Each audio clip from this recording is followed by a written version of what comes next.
Hi, I'm Bart Gelman. I'm a lecturer here, and I'm very pleased to introduce the latest in our Up to the Minute series at the Woodrow Wilson School, this time focused on the Middle East and the politics of Israeli-Palestinian diplomacy.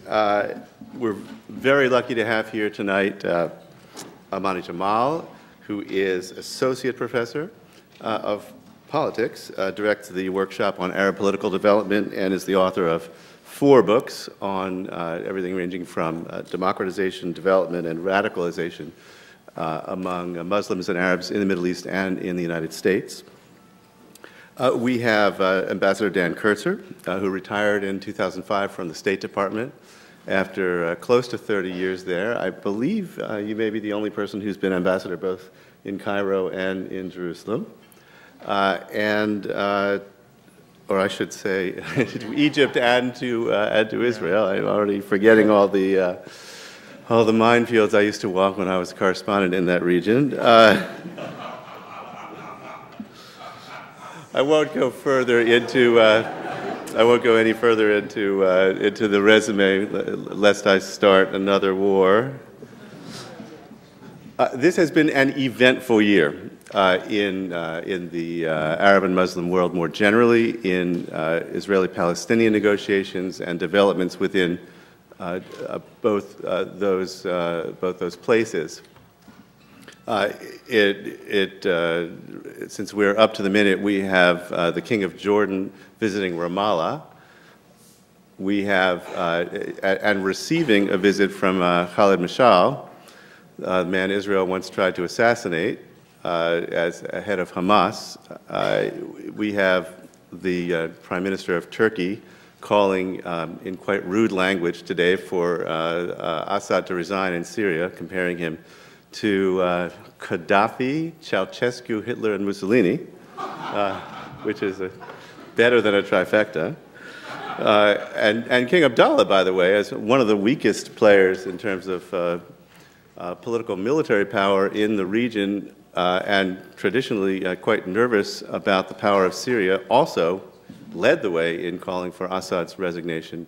So there's quite a lot of ferment. And of course, Egypt now has tens of thousands of people in Tahrir Square, many dead in protests, protesters comparing General Tantawi or Field Marshal Tantawi to Mubarak, and Tantawi getting on TV looking very squirmy before the camera and promising to move up elections now to July. I imagine that several of these will be addressed this evening, as well as the core subject of Israel and Palestine.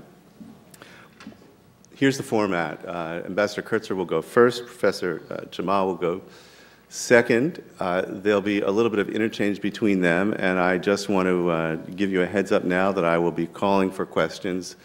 We have a preference for beginning with students. You'll come down to the microphones. I want you to start thinking now of what your questions are going to be, instead of having one of those, surely there must be a question among the students here. Without further ado, Ambassador, thank you.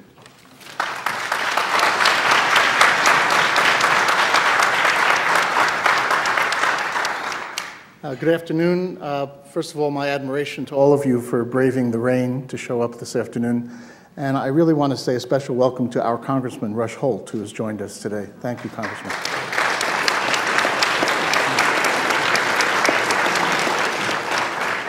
I told some students in my seminar that who have to leave a little early that if they came for the first 35 seconds of this presentation, they would understand its direction. So let me start out with what I perceive to be a summary of what I'm about to present.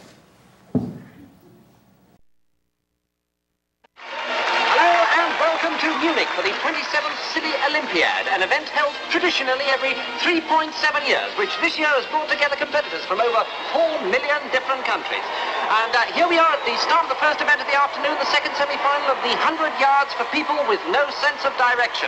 I'll just give you the competitors. Lane 1, Skolomoski of Poland. Lane 2, Zarapatik of France. Lane 3, Grobovich of the United States. Next to him, Drabble of Trinidad. Next to him, Fernandez of Spain. And in the outside lane, Borman of Brazil.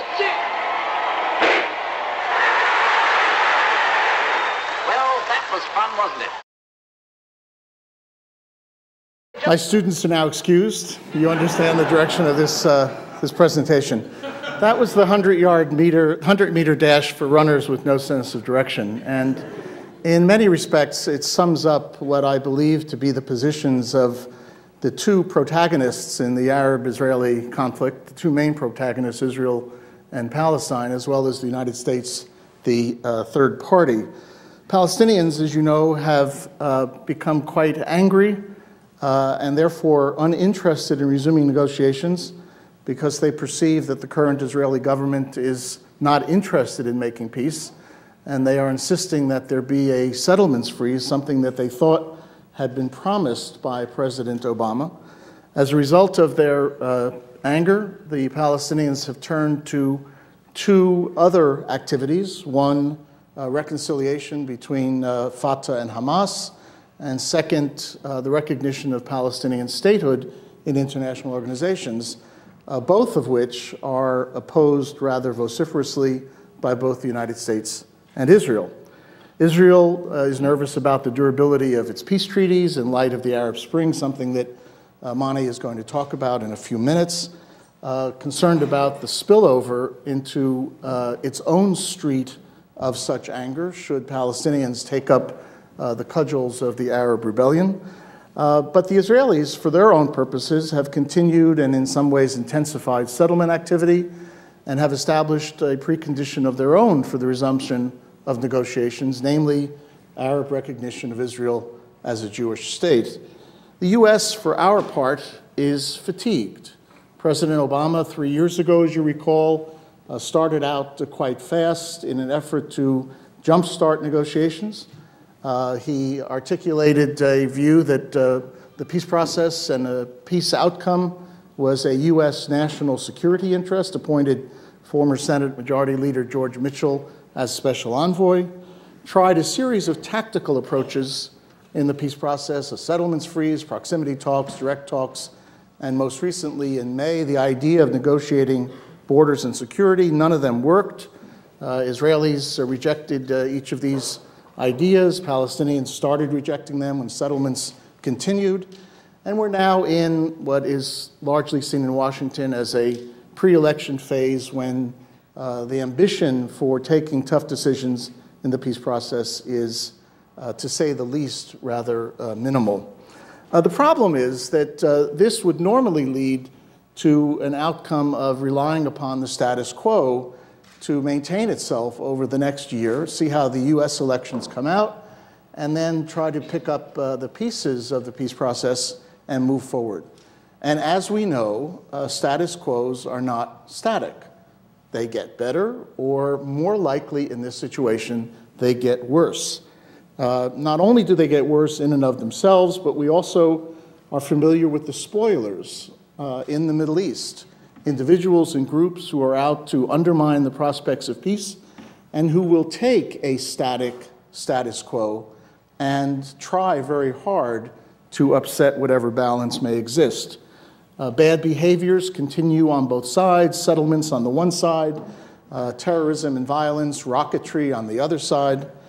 There is an absence of movement here which suggests that relying upon a status quo as an answer to this 100-meter dash for these three runners who have no sense of direction may not get us to the finish line.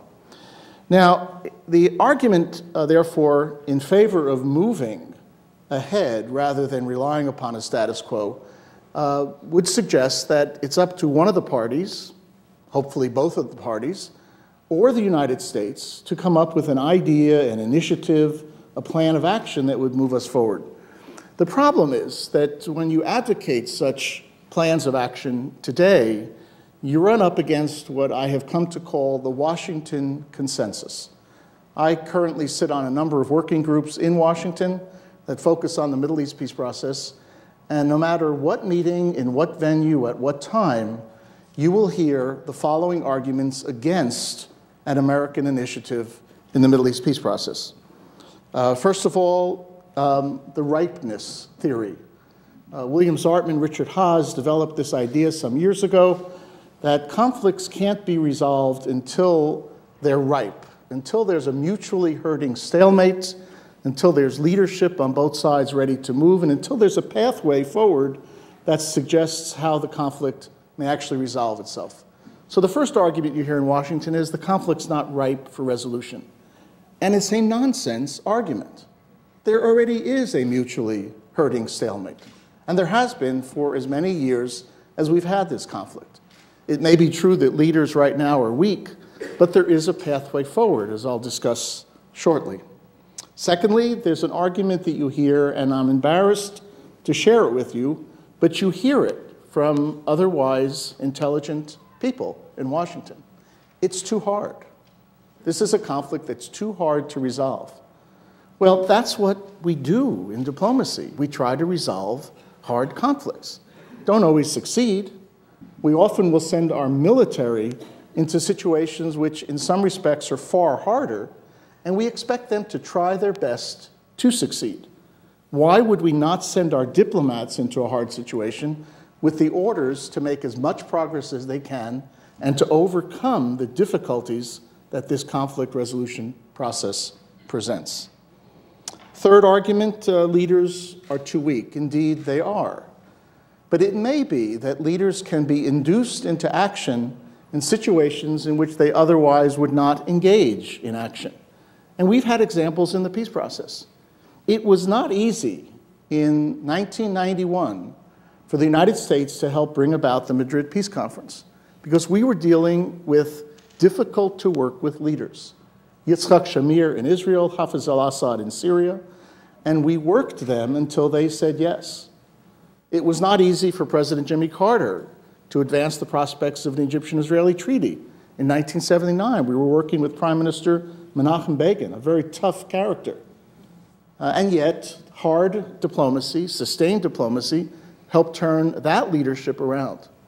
So there are moments when, if you don't have leadership present or available, U.S. action can actually stimulate leaders to think about things that they had not thought about doing before that. Then there's the mantra in Washington. We can't want peace more than the parties themselves. Now, in some respects, that's true. It is a conflict that belongs to the Arabs and Israelis. If they don't want peace, then first of all, there's something wrong. But in a way, it's true that we can't want it more than they. Except we have a president now, and I would say heroically stating that we do want peace because it's in our national security interests. So to argue that we can't want it more than somebody else, and therefore we don't do anything, is a circular argument that leads us absolutely nowhere. Then there's the question of, well, perhaps as friends of Israel, we should agree that Israel might hunker down now. The environment in which this peace process is operating is a difficult one. You're going to hear from Amaney how challenging the Arab Spring has become. We're going to talk a little bit later about the particular implications of what's happening in Egypt. And why wouldn't we support an Israel that says this is not the right time to move forward? The answer to this is challenging because Israel does have legitimate security concerns. We often hear only about Iran, but in fact, Israel continues to suffer rocket fire from Gaza. Hezbollah has rearmed since 2006, way beyond the armaments that it had at that time in that war. And therefore, an argument can be made that maybe we should not be asking Israel to take the risk associated with peace. I would suggest, however, that we flip that question the other way. If there are problems in the regional environment, why wouldn't this be a time when Israel would actually try to fix its problems at home? To try to start negotiating with Palestinians in a serious manner in order to try to resolve issues that otherwise can become excuses, catalysts, or whatever in the Arab world for anti-Israel rhetoric and action. Just think of what happened 2 months ago.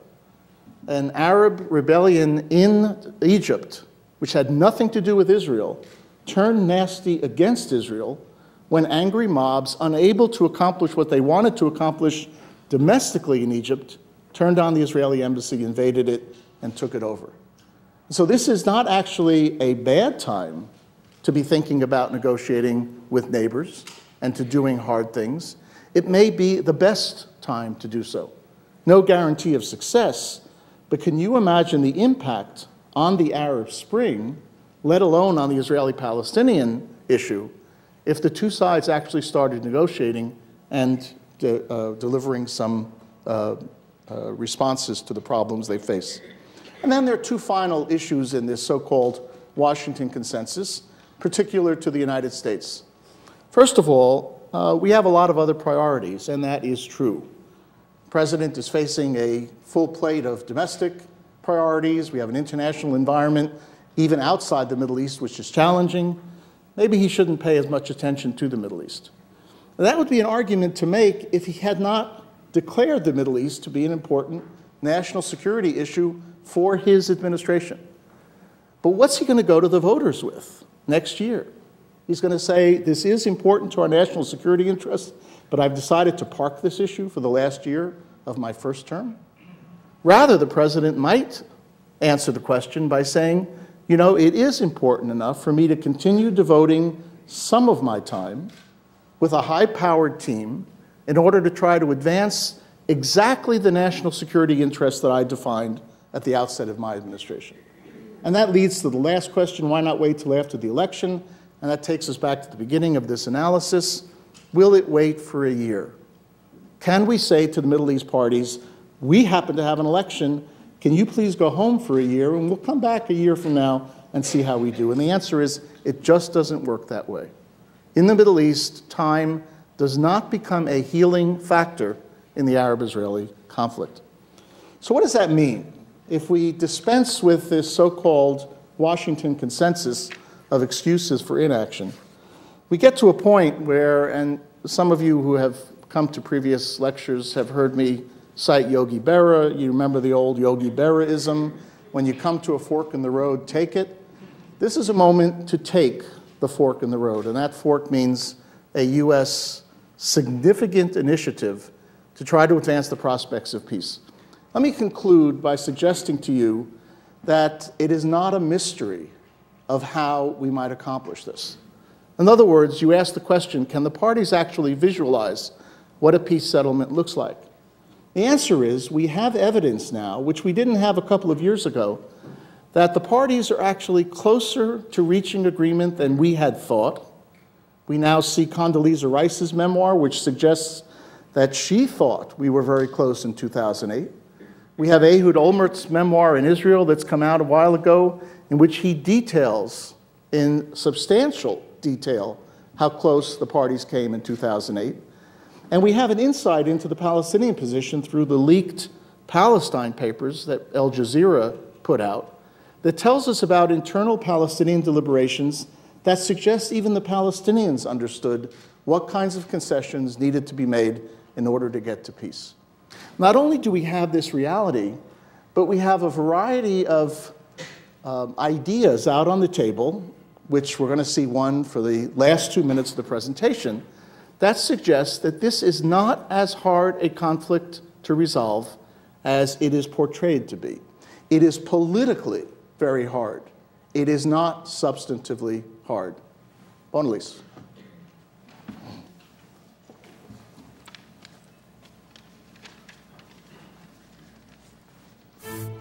Many think that an Israeli-Palestinian peace agreement is impossible. But we have news for you. Back in 2003, a team of Israelis and Palestinians, led by Yossi Beilin and Yasser Abed Rabo, completed the negotiations that stalled in 2001 and reached an agreement on all core issues. Borders. The borders will be based on the 1967 lines, with minor modifications on a one-to-one basis. Over 75% of Israelis living beyond the Green Line will not be evacuated from their homes. Refugees. Refugees will move to Palestine or choose their permanent residence in their current host countries or other countries, including Israel, pending on their sovereign decision, and will receive compensation for refugeehood and loss of property. Jerusalem. Jerusalem will become the capital of both states. Yerushalayim will include the Western Wall and the Jewish Quarter and be recognized as the capital of Israel. Al-Quds will include the Muslim and Christian holy sites and be recognized as the capital of Palestine. A special regime will ensure that the old city remains open. Security. Palestine will be a non-militarized state with a strong policing force. A multinational force will be deployed, and Israel will temporarily maintain military presence in specific sites inside Palestine. Mutual recognition. The agreement ensures mutual recognition of the right of both peoples to a state, and of both states as the national homes of their peoples, and an end to all claims. The Geneva Initiative and its new annexes prove a solution is possible. Join us before the window of opportunity closes down. To be sure, this was a private initiative of Israelis and Palestinians, does not reflect the positions of any government, but it does suggest that there are pathways forward. In fact, we at the Woodrow Wilson School will host in the spring 2 seminars, particularly for students, in co-sponsorship with the Daniel Abraham Center in Washington, in which each of these issues will be explored in much more detail, and we hope to show that resolution of these issues is not only possible, but that you can visualize a solution to a conflict that many have called unresolvable. Thank you very much.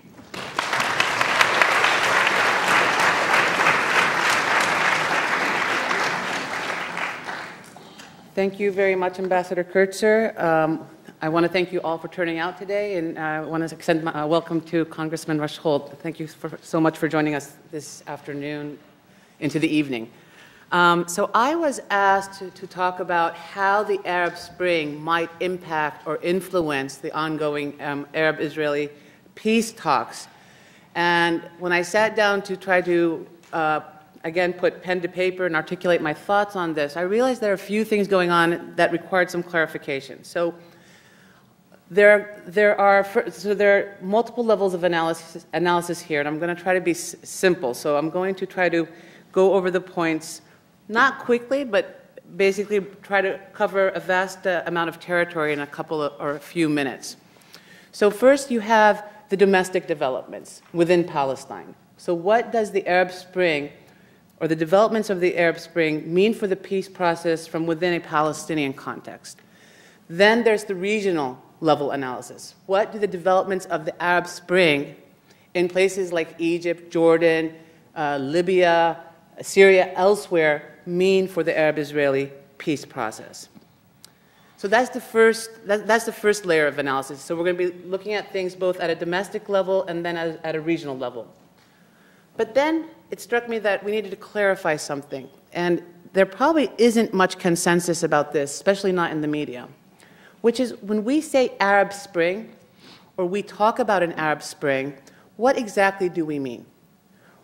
In other words, what does the Arab Spring mean to the citizens in the region who are participating in the protests, who are participating in the demonstrations, who are demanding dignity, who are demanding a change of the status quo, who are demanding basically their rights to be restored? So let's start there.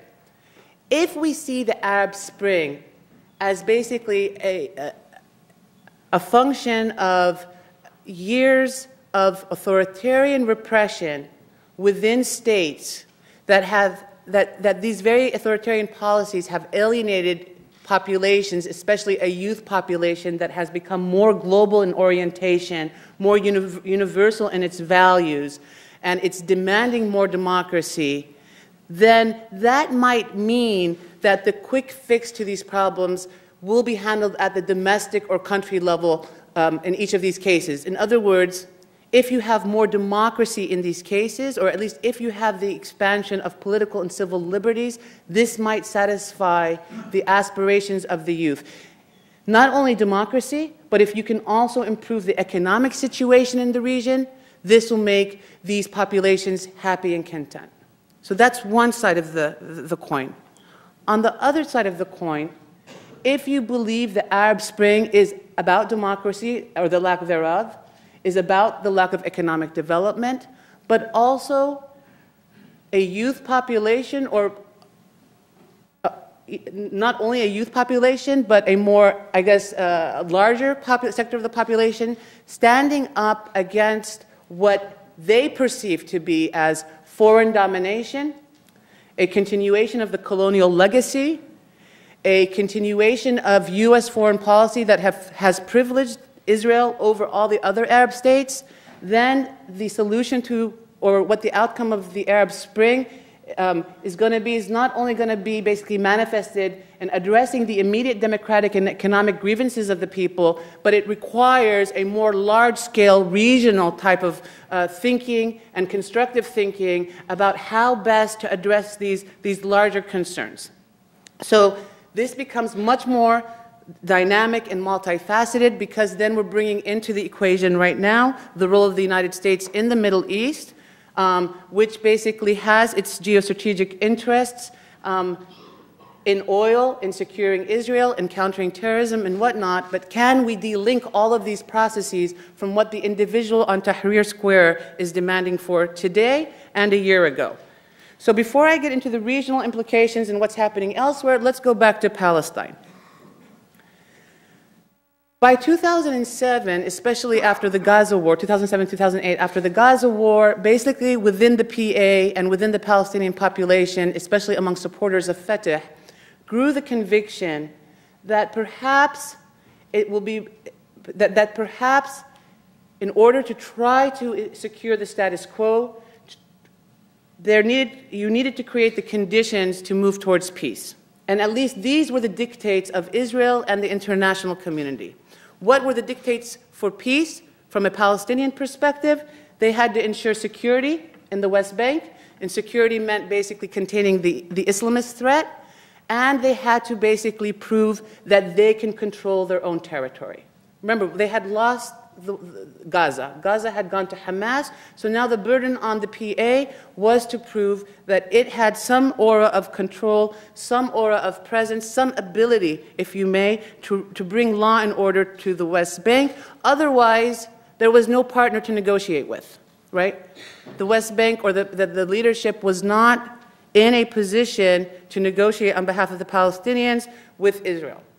So what happened from 2008 onwards is that you did see basically really quickly, not just to, to do injustice to the 5 years of state building, but more or less you did see the Palestinian Authority apply itself to retrain its security apparatus, to reinstitutionalize security forces and units and institutions, to build some political institutions designed to better represent the Palestinian needs. You did see some economic development to address some of the grievances of the Palestinians. A lot of that came in the form of foreign aid. So living standards gradually improved in the West Bank. The PA became more institutionalized. And people applauded Salim Fayyad and applauded the successes of the Palestinian Authority on what they were doing. But the truth of the matter is, alongside those success stories, with the economic development, with the institutionalization, is that you began to see a much more heavy-handed Palestinian Authority in the West Bank, a much more authoritarian presence of the PA in the West Bank. And there was a lot of self-censorship going on, even among the Palestinians, which is like, yes, there's a reduction in civil and political liberties, but perhaps this will signal, if you may, to the international community and to Israel that the PA is in control. This is the price. This is the kind of the social bargain, the political bargain that the Palestinians, at least on the West Bank, are willing to pay to signal that they are indeed a serious partner in the peace process and that the PA could lead that peace process forward. So it came at the expense of Palestinian public opinion, if you may, right? Now, if we see that the Arab Spring is a vehicle through which Palestinians can express themselves, it's going to basically, at some level, clash with this security apparatus that has taken away or removed Palestinian public opinion, right? In other words, I've become of the conviction that the more we talk about these entrenched security mechanisms on the West Bank, basically what we're saying is that those have to come at the expense of democracy. And if we say that the Arab Spring is about democracy, then, ladies and gentlemen, the Arab Spring is against the security establishment that is seen as a requirement to push the peace process forward. Now, having said that, even with the security apparatus and with the reduction in civil and political liberties, we saw no progress on the peace process, right? So now you have a galvanized Palestinian population that is demanding more accountability, more transparency, more socioeconomic development, and basically Mahmoud Abbas has been pushed into a corner. Why? Because he hasn't been able to deliver on the peace process, and he cannot no longer basically tell his people and his Fatah supporters and the people of the West Bank to basically accept the bargain when there's no movement on the peace process. I mean, where is this going? So it's no surprise then that Mahmoud Abbas has moved in a direction that has been very unpopular with Israel, which is basically the unity government, and the UN bid for statehood.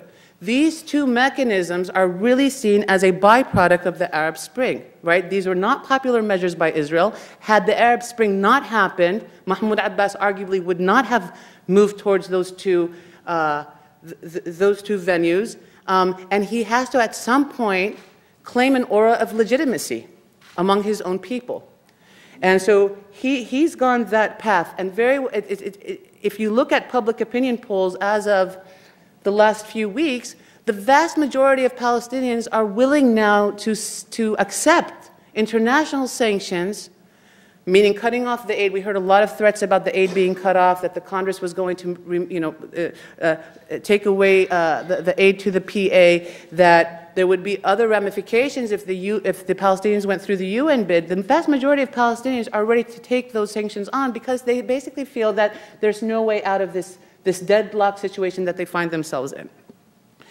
Now, if the Israeli argument is that there's no partner to negotiate with on the West Bank, and that Abbas has to prove that he's strong, and we're not really sure what the term, I'm still very sometimes perplexed by the language, because I'm not sure if when you say that the PA has to be a legitimate authority, does that mean it has to be more democratic and more representative of the people's preferences, or does it have to be more authoritarian and not representative of the people's preferences? But either way, if you think about it, the Arab Spring delegitimizes both those projects, right? Because now Mahmoud Abbas has to be more representative of the people's preferences, and the people's preferences are really about, just as much about democracy as they are about the ongoing occupation. The ongoing, basically, the fact that settlements have continued, the fact that lands are being appropriated as we speak, the fact that there seems to be no commitment whatsoever to the two-state framework. These are deep sources of frustration, at least on the Palestinian street. So that's the PA. So what am I trying to say there? The PA now finds itself in a very hard place where it has to, at the very minimal, cater to the aspirations of the Palestinian people, which means that they're probably losing favor with Israel, and there's worry that the PA, there's questions about how willing the PA is going to be a partner in the peace process looking forward. So that's on the PA side. Then there's the Hamas side, because we have Hamas now in Gaza. Remember, this is the two-state solution that nobody ever thought was going to happen. You have Hamas as a legitimate authority in Gaza, and Hamas, vis-a-vis the Arab Spring, can ostensibly emerge as strengthened by the events of the Arab Spring, or it can perhaps become weakened. I'm of the conviction that Hamas is going to be strengthened by the events of the Arab Spring. Why? Why do I say this? Because Hamas has claimed, at least on the peace process and its refusal to engage in peace, that it's representing, or at least it's not being bullied into unpopular positions on the peace process that the PA has accepted. So that's the first one. Second, if indeed one of the big sources of friction between Hamas and the PA, if you may, or at least Hamas and the peace process, has been its hard line position on the peace process. And arguably, it's the Syrian leadership of Hamas that has really encouraged and almost, I don't want to say forced, but has really pressured the domestic Hamas in Gaza to take these extreme hardcore positions. Now, if Syria is going to be removed from the equation, If Hamas in Syria is now a big question mark, it's really going to free up Hamas in Gaza to be a bit more moderate vis-a-vis the peace process. They're not going to become the PA. I mean, from a strategic perspective, it's not in their interest to resemble the PA, but they're certainly going to have much more flexibility. Now, especially if you have a Muslim Brotherhood government emerge in Egypt, which all forecasts indicate that that will be the case if elections indeed do happen in the next week. I'm becoming more skeptical, and I'll get to that in a bit. But if the Muslim Brotherhood does have a significant share of the votes in Egypt, you might find Hamas in Gaza looking for other allies in the region. We already understand that King Abdullah might be looking to bring a Hamas base to Jordan as a way to quell and appease his Islamic opposition. So by and large, Hamas looks pretty well in terms of trying to extend itself in other Arab countries. If you strengthen Hamas, you weaken the PA. And so that's on the, at least on the Palestinian side of the story, what might appear to happen with the Arab Spring if the PA continues to be unable to deliver to its constituents. And what matters most in this context is the peace process. Now, leaving the Palestinian issue aside for a moment, let's look at regional developments and what this means for the Arab-Israeli conflict. So, arguably, Israel exists right now in a region or a neighborhood, if you may, that where the Arab Spring is most troubling because of the history of Israel's relationships, if you may, with its regional partners. For the longest time, Israel has relied on bilateral agreements with authoritarian leaders that had no source of legitimacy to legitimate Israel's existence. So Mubarak served that purpose by striking the peace agreement with Israel in '79. The Jordanian monarchy does the same thing in 1994. And all of these countries, as they struck peace agreements with Israel, they did so in return for huge aid packages with little or no input from the Arab populations. So this going back to my earlier point, if you see the Arab Spring not only about democratic demands and economic demands, but also about a desire to reverse and to basically bring dignity and correct this process of countries or authoritarian countries striking peace agreements in the name of their countries with Israel without representing the interests of the citizens, then things don't look good for the peace process anymore. Then it's no surprise that people are to make, or at least there are demands being made in Egypt that the peace treaty has to be revoked. Now, I'm not saying it's going to happen, right? But it's no surprise that this has remained a sore point almost 30 years later, right? So this is the concern that now Israel faces. Now, we know when Israel is in a heightened security environment, it doesn't bode well for the Palestinians or for the Palestinian-Israeli conflict. And if we look at just the developments of the last 2 or 3 years, before the Arab Spring and throughout the Arab Spring, now Egypt, which was once a solid and reliable ally, there's a big question mark. Syria, which was never a partner in peace with Israel, but nevertheless it kept a very stable border, is now a big question mark. Jordan, as Ambassador Kurtzer said, remains one of the weakest Arab leaders, and there's not only a huge Palestinian population that is upset with the course of the peace process, but there's an Islamist opposition which is also quite influential. The Palestinians in the West Bank are dissatisfied. Gaza remains hostile to Israel. Hezbollah has rearmed, and you have the Iranian threat. You have now a security environment that is very resistant, if you may, to Israel. But this hostile environment goes hand in hand with the developments of the last 3 to 5 years where Israel has refused to negotiate, to enter meaningful negotiations with the Palestinians and with other entities to basically assert itself as a peaceful co-partner in the Arab world. It has relied and depended too much on authoritarian governments, bilateral treaties, to basically accept its presence in the region, totally ignoring the fact that Arab public opinion or the Arab street is going to matter. So what the Arab Spring has done for the peace process is really put a big question mark on the peace process. And what is not reversible now, and now we're in an irreversible moment, is that for the longest time, and I'm a person who works on Arab public opinion, I've been doing surveys on Arab publics for the last 10 to 15 years. And for the longest time, I would give a talk about Arab public opinion and what Arab public opinion was all about. And people would always say, but Professor Jamal, who cares about Arab public opinion? These are authoritarian governments. They don't represent their people. Why are you so invested in what the Arab street or the Arab people think? What the Arab Spring has done has now said, basically, we can no longer say Arab public opinion doesn't matter. I'll leave it at that. Thank you very much.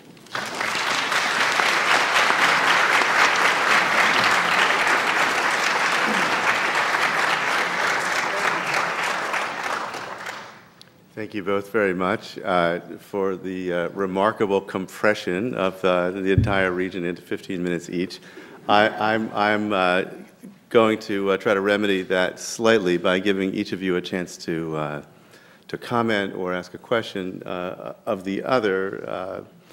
After all that food for thought, let's start a conversation that the Woodrow Wilson School does pride itself on being able to host. It doesn't exist in so many other places where the diverging points of view, even on the Middle East, can be entertained civilly. Sure. Dan, do you want to? Yeah, I'll start. I would raise 4 questions on Professor Jamal's presentation and await the number of questions that she raises on mine. First, there was, I think, too much of an implicit justification for what the Palestinians have chosen to do with respect to international recognition and reconciliation. The argument that I tried to make in my presentation, and including the film, was that there's an equal share of responsibility on all 3 parties for taking decisions that are leading this peace process in the wrong direction. And I think the Palestinians have to be subjected to as challenging a critique as Israel and the United States are subjected to. Number 2, there was a suggestion in Professor Jamal's arguments that Hamas in Gaza may end up being more moderate as a result of the problems that Hamas in Damascus has. And frankly, I see no evidence of that. We saw in the negotiations over the release of Gilad Shalit that the hardliners within Hamas in Gaza were those who were holding up an agreement which some in Damascus and some in Gaza wanted. So I think there has to be more proof that somehow there's a liberal wing of Hamas waiting to come out of its shell once the leadership in Damascus comes under pressure. Third, it's an important point, and it had to do with the time frame that you suggested, Amaney. Palestinian frustration and anger at Israel, and you mentioned a 5-year time frame in which Israel hasn't been interested in the peace process. In fact, Prime Minister Olmert in 2008 made an extraordinarily forthcoming offer, which was not reciprocated formally at the time. We know from the Palestine papers that the Palestinians were thinking about responding positively to it, but I think it's unfair to suggest that this has been a long-standing Israeli refusal to move forward. There is a consideration now in the Netanyahu coalition not to move in that same direction, but I think we have to be a little bit more precise. And finally, on the question of the distinction between the views of peace of Arab leaders and the Arab street, on which I agree with you, 99%. The 1% where I think I would diverge, if you go back to 1977, 78, the Sadat Initiative, it actually was wildly popular in Egypt. The Egyptian people no longer wanted to bear the burden of carrying the Arab torch in the Arab-Israeli conflict. And the crowds that came out to greet Sadat on his return from Jerusalem were actually genuine, I believe. These were not, the ones paid 100 Egyptian pounds to show up and get a benefit out of it. I think things have soured since 1979 in Egypt to a point where we now see a very angry Arab street. But I think this distinction between Arab popular attitudes towards peace and the authoritarian rulers shouldn't be overdrawn, given the almost inherent support that we've seen in some polls, particularly in Palestine, among the Palestinian population that you might expect to be more opposed to peace than others.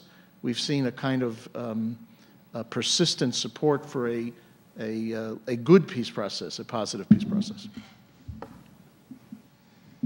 So I'll respond briefly, and then I'll also ask my questions, Ambassador Kurtzer. Okay. Take that. So thank you very much. So let me start with that last point, because I am also very much in agreement with you on that last point, is that when Sadat signed the Egyptian peace treaty, there was a lot of opposition in Egypt, but there was a lot of support. And we often forget that, right? We forget that there is variation in Arab states, in even the Palestinian camp, about support for and wanting to strike a peace treaty with Israel.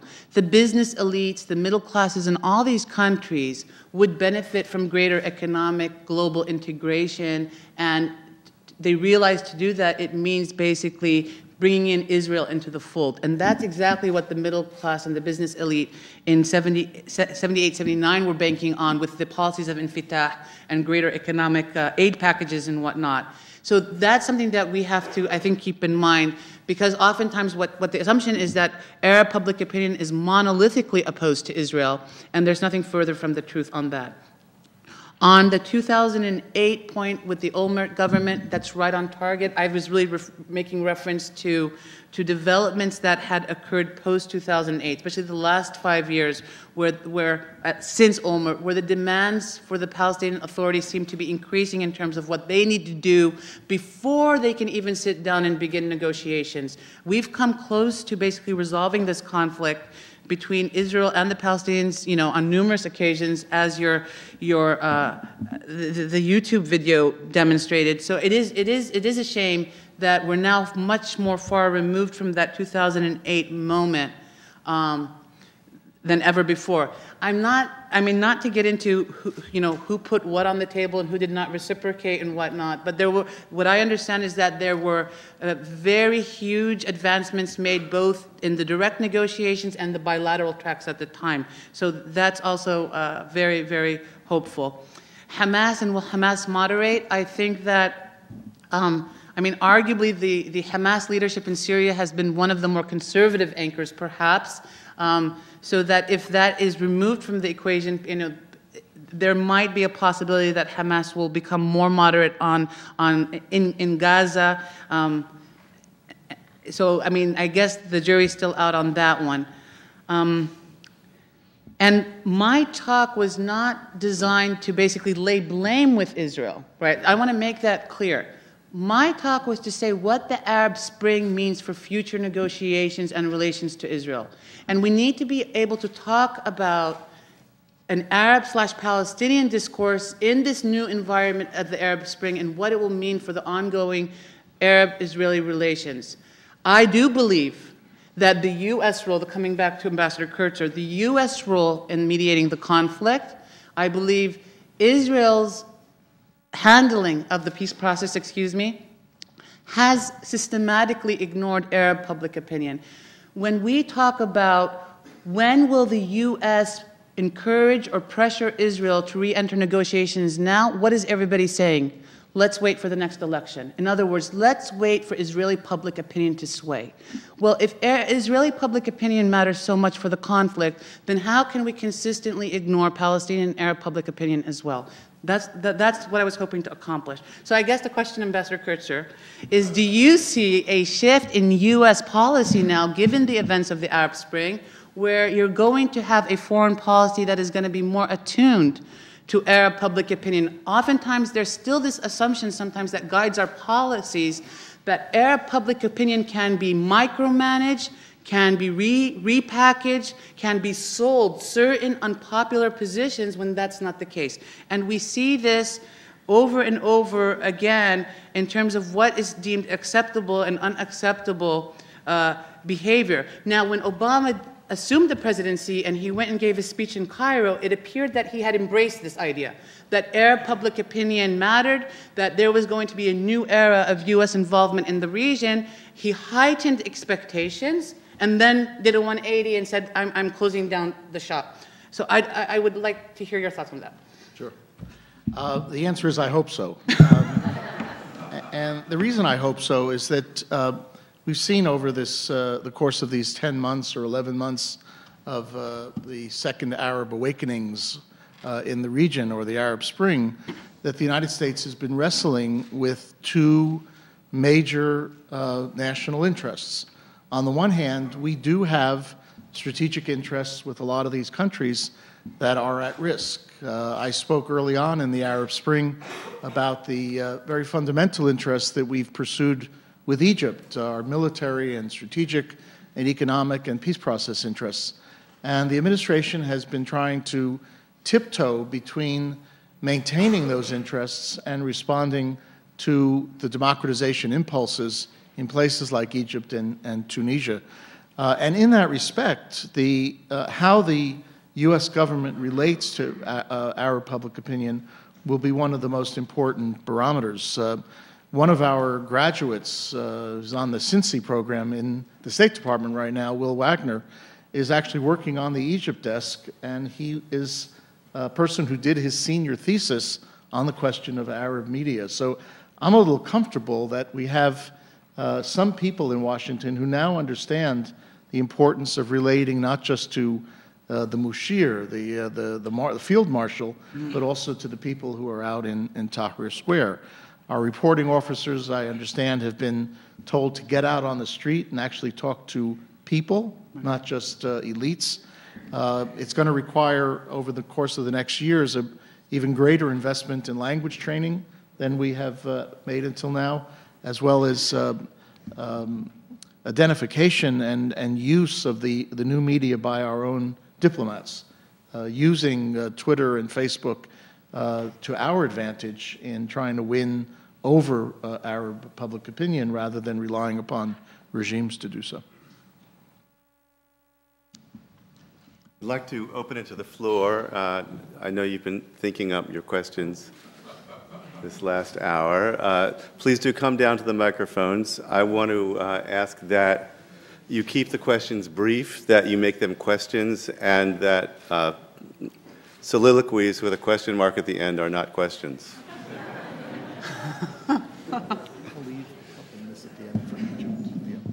Yeah, and we will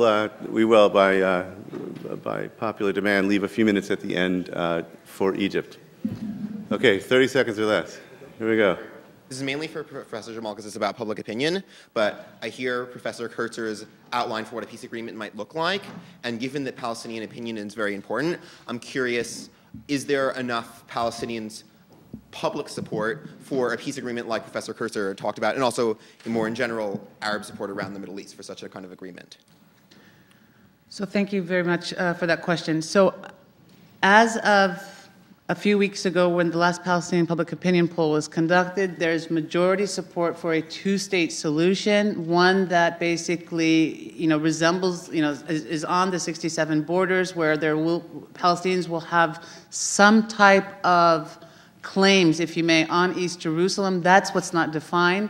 So that's not out of the equation. There'll be some right of return. There's not a full-scale right of return, and certainly not all of it to Israel. So kind of like exactly the parameters that Ambassador Kurtzer laid out, there is majority support for that proposal in the Palestinian camp. Now, on the Arab street outside the Palestinian camp, there's less support for that, but my hunch is that if there's a peace treaty that is struck between Palestine and Israel that is seen as acceptable to the Palestinians, then Arab public opinion will follow. Thank you. Thank you. Hi, this is for both of you. If the unity government is held in Gaza as opposed to the West Bank, how will that impact the ability of Fatah leadership to be involved, and how will that impact the ability of Salam Fayyad to potentially run or not run for prime minister? And is that important?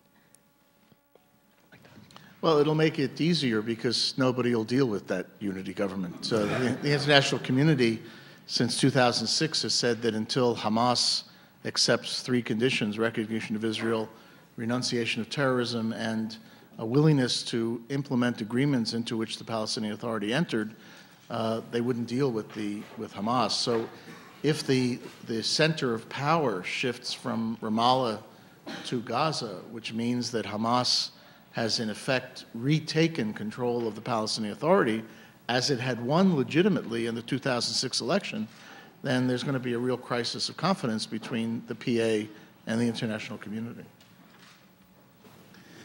I do agree. I don't see that a unity government would be set up in Gaza at all. I think that the PA would insist that it be in Ramallah, and it's more a gesture towards signaling to the Palestinian people that they're taking Palestinian public opinion seriously and moving in that way, in that direction. Okay, thanks. Thank you. Sure, go ahead.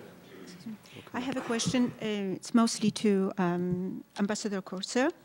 How do you think, to which degree, acceleration of the settlements of the East Jerusalem as a response to acceptance of Palestine as a legitimate member of UNESCO can apply to the Israeli peaceful initiative? The second question is how also the refusal of talk about the Jerusalem as a legitimate capital of Palestinian state and digging tunnels under Al-Aqsa Mosque on account of so-called scientific research can apply to the peace process. Could you please answer my questions? Yeah, the second one first. There are no tunnels being dug under Al-Aqsa Mosque. There was an effort about 15 years ago to see whether or not the tunnels that are being discovered daily in Jerusalem in fact would lead anywhere, but the controversy became too great and it stopped. So there's nothing now going on under the Haram al-Sharif Temple Mount. On the question of Jerusalem as two capitals, Prime Minister Olmert in 2008 actually proposed that Jerusalem become the capital of two states, and he had a rather ingenious offer on the table of a demographic solution outside the old city, and then by agreement a kind of international solution relating to the old city. And that's where the negotiations ended in 2008. So, you know, you have posturing on the part of everybody right now, but the last formal Israeli government position talked about two capitals in Jerusalem. On settlements, you know, Google me and you'll see how much I feel that settlements have been a terrible burden on the peace process. I've written quite extensively on it, and I'm prepared to say publicly that it is, on the Israeli side of the equation, the most serious unilateral negative thing that the Israelis do. But this is a process that takes two to tango, and you've got on the Palestinian side an equally, if not greater, degree of problems with respect to the continuation of violence. Very often when one tries to equate the continued violence with settlements, you end up in a very bad moral equation, and I don't equate the two. Violence will take somebody's life, settlements take somebody's land. They're both very serious, both have to stop, and there's no excuse for either the Palestinian community or Israel to continue activities that so undermine confidence on the other side in the process of peacemaking. What about the first part of my question? About the refusal of Israel and the United States of accepting Palestine in UNESCO. What was the reason why Palestine cannot be accepted if the voting in a process Okay, so the question is why not accept the UNESCO vote? 175 countries accepted and only 15 rejected, and among all those 15 were Israel and the United States. Thank you. Yeah, I don't speak for the administration. You have to ask the administration. But what our delegate to UNESCO said is that we reject the idea of a unilateral move to membership in an international organization. We feel it's a detraction from the peace process. And as any sovereign country, the United States therefore feels it can exercise its right to distance itself from that organization. Do I think it's a good idea? Personally, no. But the administration has a position which it lobbied other countries and got a significant amount of support. The effort for the Palestinians to gain membership of the United Nations is now stalled because there's quite a few countries that have agreed that this may not be a wise moment to translate what has been a diplomatic process into essentially a process of litigiousness, where the two sides go off to international organizations and fight each other on legal grounds instead of negotiating around a table. This is not a unilateral U.S. position, but one that's gotten a great deal of resonance elsewhere in the world as well. Did you want to address any of this? Oh, no. I'm with Ambassador Kurtzer. I have enough problems. We have a question on deck, but not as many as I would anticipate, and I'll just say that shyness has never been rewarded in the Middle East, and I hope it won't come too close to the fore here. Please do come down with questions. You had one? Yes. I was wondering, I guess the ambassador, you spoke just a little bit about it, but Professor Jamal, if you could comment on the Palestinian bid for statehood through the UN, and what was Abbas's goal? Was this a legitimate movement for statehood? And then if you can maybe each comment on the U.S.'s position that it will veto the movement. I'd just love to hear your thoughts on both of those issues. Thank you. So Ambassador Kurtzer and I have discussed this at length, and I was in Palestine during the summer, and I had the opportunity to interview some of the advocates and chief proponents of going to the UN. And my question was, why would you do this now? And what do you hope to get out of this? I mean, if you know you're going to get vetoed, if basically the U.S. administration has said you're going to be delivered a veto, why risk cutting off aid, A? Why risk having to unleash your security apparatus if the Palestinians go to the street? If you do a 180 at the last minute, you're arguably going to instigate a lot of mass frustration on the streets, which means that you're going to have to then deploy your own security apparatus against your own people, a situation that's not going to be very popular. So why are you taking the risk? And the answer I got from members of the PA that was behind the bid, and it's important to note that the PA wasn't in unanimous agreement about going to the UN, was that if you, and sometimes you, me, like you is the Americans, because I've become that on the other side of the Atlantic, can show us that the peace process is going to work, we won't go to the UN.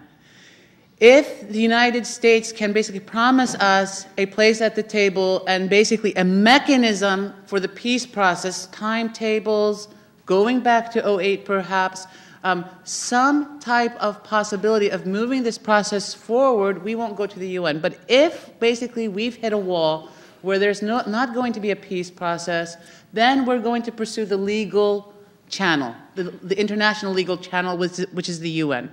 The PA went to the UN knowing full well that they were going to get vetoed, that this was going nowhere. But Abbas wants to signal to his people, especially in the wake of the Arab Spring. Remember, initially when the Arab Spring begins to unfold and the Palestinians take to the streets to protest against Mubarak and to protest in support of Tunisia, the PA shuts those demonstrations down. It's worried, it's scared. It doesn't want to deal with Palestinians on the streets. They know where the grievances lie. And if this is a means for Abbas to buy time for his own government and perhaps the peace process, so be it. They had made the statement, they couldn't go back. Now my understanding is that, you know, all the hoopla about pushing the bid through the General Assembly has been stalled, and it's been stalled by the PA itself. I think they're waiting it out. They're hoping to get some movement on the peace process. I'll leave it at that for now. Good evening. Thank you for doing this. I've learned so much from you guys tonight, and I'm really honored to be among such intellect human beings. I know you're talking up here as governments, professors, so intellect, but I want to talk to you as just I'm an American. I've been here for 38 years. I came when I was 14. I have 5 American children. I have made relations with the Palestinians because they're my people. I'm from there. And my Israeli friends who we've done a lot of good work in the peace camp, and of course as an American. So I think for us, instead of keep analyzing and thinking and talking, we need to take a break and speak just simply as humans. It really saddens me. I mean, I have the utmost respect to you, Ambassador, for you. But when you said the Palestinians are angry, to me, it sounded like they are a bunch of housewives that got upset that their husband cheated on them. That is not the right term to say for people who have been oppressed and have been, their basic human rights have been denied on a daily basis. And when you said they need to make more concessions to work to go peace, I'm like thinking, because I have family that lives in a small village near Ramallah. What else can they give up? What other concessions can they make? So I'm not blaming anyone. I do blame all governments on all sides. What saddens me is the people of Israel and the people of Palestine and my fellow Americans who really believe what they hear on Fox News and from people in the governments who spin things. I live it. My family lives it on a daily basis. My Israeli friends live it. It saddens me that when I go to Tel Aviv airport, I'm an American, but when I arrive to Tel Aviv, I become Hanan Rashid, the Palestinian Muslim. So I get treated accordingly. But there will be, by the way, a reception that afterward in Schultz, and which will be great for continuing conversations. But I do want to emphasize there need to be sort of short questions so that we have time for. I don't have a question. I just well, my question is. Thank you. I apologize. My question is for us as Americans. I want to see us as really the honest broker. Because for the Palestinians and Israelis, they're two amazing people, and they would get along amazingly, but we need here in the U.S. to totally become honest brokers for peace. Would you like to I'll take that as a question and agree with you. I think the gist of my remarks was directed exactly at that point. The one other thing I would add, if a particular word offends somebody, I apologize for it. It was not a normative judgment, but rather a reflection of anger at what's happening, maybe a reflection of occupation and oppression and the rest. What's interesting in this conflict, and we've discussed this in a variety of classes that I've taught, is the degree to which the national narratives of the two sides are almost identical. You can go down the list: exile, injustice, historical oppression, removal from the land of their homeland, an attachment to that land, the value given to national unity. You go down a very long list, and without telling you who I'm talking about, you can ascribe it either to Jewish nationalism or to Palestinian nationalism. That's what makes this such a challenging conflict to deal with, because the two sides looking at each other very often only see themselves, because the issues that they're trying to resolve are internal to themselves as well as relating to the other party. So that's why you need a third party, why the United States so far has been chosen by the two sides to play that role, and hopefully we will reactivate our role and help them see through that mirror and begin to understand that to the degree they can resolve problems on the other side, they're also resolving some of their own problems. Please, go ahead. My question is a fairly short one and summed up in the right of return. And since the UN bid, Mahmoud Abbas came to the UN and spoke about the Palestinians' expulsion from Palestine. So I think that has brought a normalizing effect to the overall dialogue. But still, in Ambassador Kurtzer's comments, he just kind of sidesteps that while really talking about it, and Palestinians feel that that is a very basic minimum for the just peace in the Middle East. So I'd like to get a understanding why the Washington consensus has never touched this thing that they felt is like off limits, like a Pandora's box. I think both of you might want to address that one. Yeah. So I'm going to speak to this issue from the Palestinian perspective, not so much from the U.S. administration, and I'm going to touch also, I'm going to address it also from the Israeli perspective, if I may. So there is this ongoing fundamental debate, is that with the creation of the State of Israel, with the Six-Day War, you had the creation of a refugee issue, which resulted in a massive refugee presence in neighboring Arab countries of Palestinians. And so the question now becomes, if and when there is a mutually agreed peace treaty, what will become of the Palestinian refugees? In other words, will they have the right to return?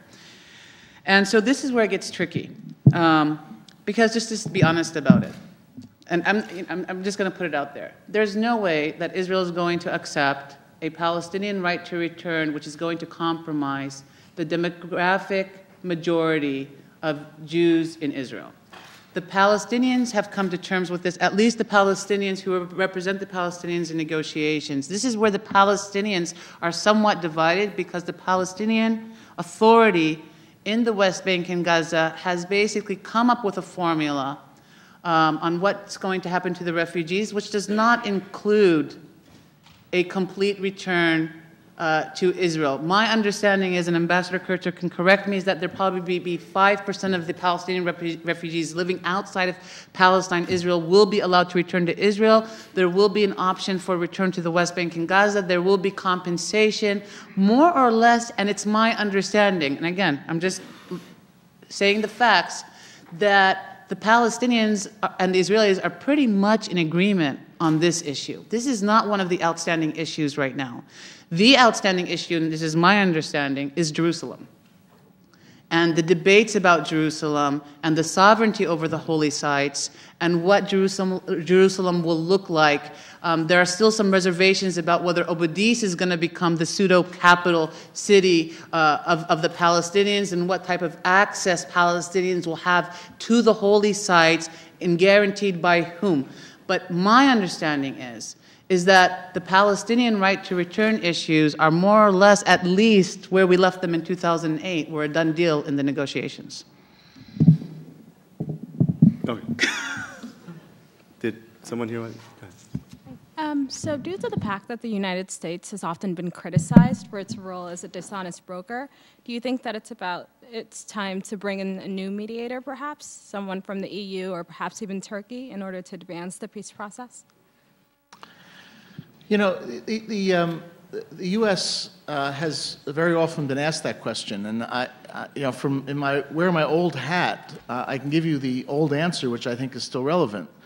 If a third party, other than the United States, can step forward and gain the confidence of the two sides to do the work of a third party, let them try it. Now, we had an experience also in 2008 when Turkey offered to mediate between Israel and Syria, and in fact was making rather substantial progress in proximity talks that had a possibility of resuming direct negotiations. The war at that time between Israel and Hamas cut off that possibility. So this is not a role that the United States forecloses others from exercising. Try to understand, and when we were doing interviews for the book that I co-authored a couple of years ago, we asked exactly this question of our Arab interlocutors. And the answer we got across the board in the Middle East was the following. Given that Israel is at least half of the problem that has to be solved, and given the fact that Israel trusts the United States more than any other country in the world, there's an extra burden put on the United States of bringing Israel to a position where it can believe that it can take the risks of making peace, and the U.S. provides a safety net. Nobody else does that. Now, if the EU comes along and can make a persuasive case, if the quartet as a whole can do so, or if another country can do so, let them give it a shot. But until now, even in the midst of Arab distrust of the United States, which is significant, when you ask Arab interlocutors who should play the role of third party, they come back to the United States. So we end up in this vicious cycle again. So I just want to chime in here really quickly and say that the issue of an honest broker is a really huge sore point for Arabs. And it's not only so much that the Americans are expected to deliver on the peace process overnight, although that would be nice. The big sore point for Arab publics is that there's not only a double standard in policy, but there's a double standard in discourse. In other words, when you talk about human rights, are you only talking about some human rights, not others? When you talk about democratic freedoms, are you only privileging some people and not others? When we talk about who is injured by violence, are you only recognizing the injuries of some people and not the injuries and the legitimate grievances of others? This is the big sore point. This is what's missing from our diplomacy when it comes to the Arab world. When Obama went to Egypt, people named their sons Obama. There is a yearning, there is almost an embarrassing level of desperation for the United States simply to recognize the human side of the Arab public. That's what the big sore point, that's where there's a lack of dignity that people are talking about. And that's what I think people are really talking about when they're talking about honest broker, way before we get to even the peace process. We're going to have to finish this, and here's what I want to do. I'm going to do a lightning round. All right. So if there are a couple of questions, let's throw them out there quickly, and we'll give the last word to our panelists. So just quickly, a little bit more on the Turkey. Ambassador Kurtzer, if you don't mind discussing Israel's role, Israel's deteriorating relationship with Turkey and kind of the future of that, and also Professor Jamal, the Palestinian, kind of the growing Palestinian relationship with Turkey. Okay, we're going to bank that one and add one more here. If the peace process were successful and two states came to coexist, how do you think Arab medias and populations, public opinions, how would they react? Would they come to view Israel as, would they come to have a message of reconciliation, or would they come to view Israel as weak and maybe even defeated? And does that matter? Okay. Professor Jamal, you talked about Abbas and also Hamas looking to represent public opinion of Palestinians more. And you also talked about how in the last 3 years you felt Israel hadn't really been a legitimate co-partner for peace. So I wanted to ask you about that when Hamas, which was legitimately elected, popularly elected, denies Israel's right to exist. And Mahmoud Abbas, the president of the PA, even recently said after the prisoners were released for Gilad Shalit, praised many of the prisoners for their efforts. So I just wanted to hear what you had to say. Okay, the very last one we're throwing into the mix here. I just wanted to ask about your views on a possible one-state solution, if you guys believe it's possible, and how it could be implemented. All right, we got Turkey, reconciliation, Hamas, and a one-state solution. Draw on that and make whatever closing remarks you'd like. I'll do Turkey and the one-state solution. For 200 points. What did I get? There's a public opinion poll coming out of Egypt. I think it's being published this week, which suggests that Prime Minister Erdogan of Turkey is the most popular person in Egypt. The reason I start with this is that Turkish policy in the region has been far more successful than people might have anticipated 10 years ago. The Turks had this idea of no enemies with neighbors. It propelled them into the top tier of economic powers in the world. And then all of a sudden they ran into their own problems. And their immediate neighborhood now is full of enemies. And they're having all kinds of problems, including, maybe especially with Israel, over nominally the issue of the flotilla and the hurt that inflicted on Turkish national pride. But now there are more strategic interests at stake, including exploration for gas in the Eastern Mediterranean, in which the two sides may actually come to blows. So this is a very serious issue, and it reflects trends which, on the one hand, are quite popular in the region, but on the other may bring Turkey into more problems than it anticipated. Every time a one-state solution has been proposed, and it's been on the agenda since the beginning of the Palestine Mandate in 1922, the Palestine Mandate was supposed to result in a one-state solution. And it has never been accepted by either of the two contesting parties. And it's unlikely to be accepted anywhere in the future by the two contesting parties. Both want to see their own national self-determination realized in their own independent state, and a one-state solution simply doesn't answer that question.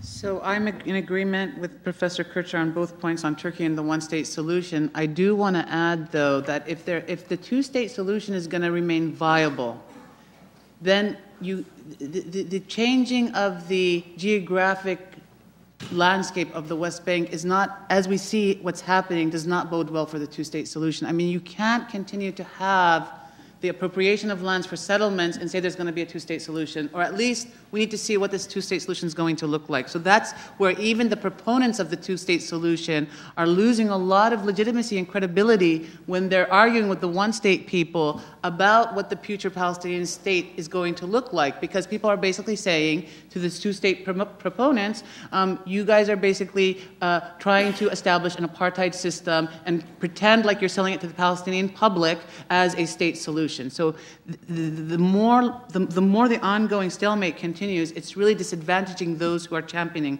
the two-state solution. On the issue of Hamas and Abbas, I want to, again, and I've said this over and over again, if we dissect the Hamas vote in 2006, and you look at the percentage of people who were in favor of a two-state solution, half of those lent their vote for Fatah, and half of the two-state solution people lent their vote for Hamas. What does this illustrate? That the vote for Hamas was not against a two-state project. It was really a vote against the Palestinian Authority, which had become extremely corrupt and inept and quite abusive and heavy-handed in Palestinian affairs. Having said that, the consequences of this are not lost on the average Palestinian. I mean, there is a deep schism today in Palestinian society between Hamas and Fatah. I think that Fatah supporters are more at odds with Hamas than Israel itself. And the fact that Israel went and struck a prisoner release with Hamas in the wake of the UN bid to further delegitimize Abbas and to create this aura of popularity for Hamas in the midst of all this hurts the two-state solution, hurts the moderate voices in the Palestinian camp, and it reinforces this Hamas discourse on the ground, which is this. Hezbollah succeeded in Lebanon because it resisted with violence. Hamas got Israel to release Shalit, which no other prime minister, to release 1,000 prisoners, as you yourself point out, which were basically outrageous prisoners because it resisted. What has the PA been able to do for the Palestinians lately? On that note, we're going to end. There is, please.